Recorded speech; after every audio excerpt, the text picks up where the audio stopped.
Hello, I am Editor Than Mai. I will provide you with the latest information of the day.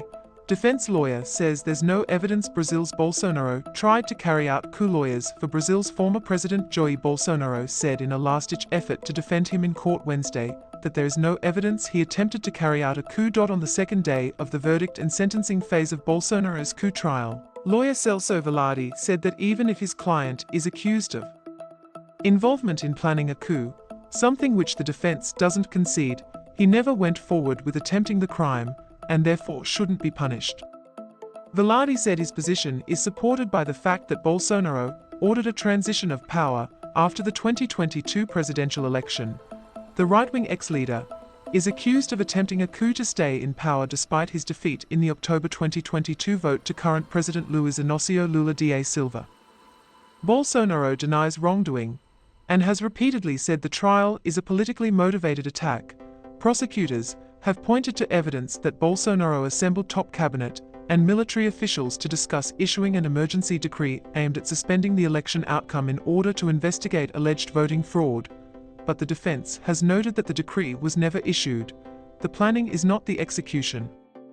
No matter how detailed the planning may be, it is the act of violence that actually consummates the crime, Velarde told justices of the Supreme Court panel hearing the case in televised proceedings. Bolsonaro ordered a transition. Bolsonaro did not act against the democratic rule of law, Velarde said. Brazil's criminal code says that the crime of a coup occurs when a civil or military public official attempts to overthrow the established government or prevent the functioning of constitutional institutions. Trump called the trial a witch hunt. Bolsonaro is under house arrest and was not present at the court on Wednesday, nor on Tuesday, when the trial's verdict and sentencing phase started. The court panel has scheduled sessions on 5 days through September 12 to decide whether Bolsonaro is guilty. The case is presided over by Justice Alexandra de Moraes, who is considered by Bolsonaro to be a political foe and who has been sanctioned by the administration of US President Donald Trump, who has called the case against Bolsonaro a witch hunt.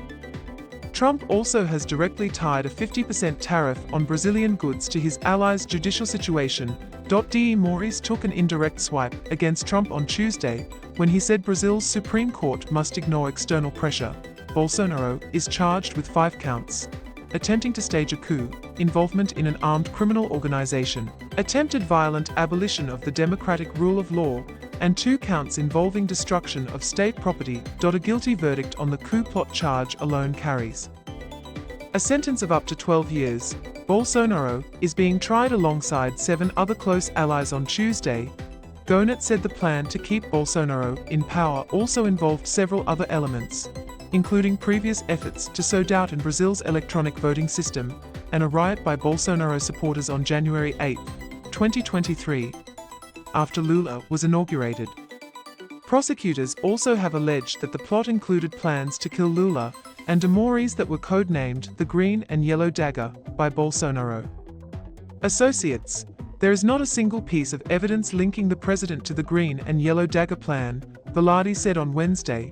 Paulo Cunha Bueno, Bolsonaro's other lawyer, said the former leader's actions were violent and that convicting Bolsonaro would amount to punishing the attempt of an attempt. 7 other close allies of Bolsonaro are being tried alongside the former president, including Walter Braga Neto, his former running mate and defense minister, and Paulo Sergio Nogueira, another former defense minister. Brazil's top electoral court has already banned Bolsonaro from running in elections until 2030 over abuse of power while in office and for casting unfounded doubts on the country's electronic voting system. During the coup trial, the prosecution presented handwritten notes, digital files, message exchanges, and spreadsheets that they said were evidence of the conspiracy to keep Bolsonaro in power. The prosecution finished presenting its case in July, and the defense wrapped up its arguments mid-August. Experts have labeled Bolsonaro's trial as historic and highlighted that it's the first time high-ranking officials accused of an attempted coup are being subjected to a criminal trial. Please like and subscribe to wait for the next information. Goodbye and see you again.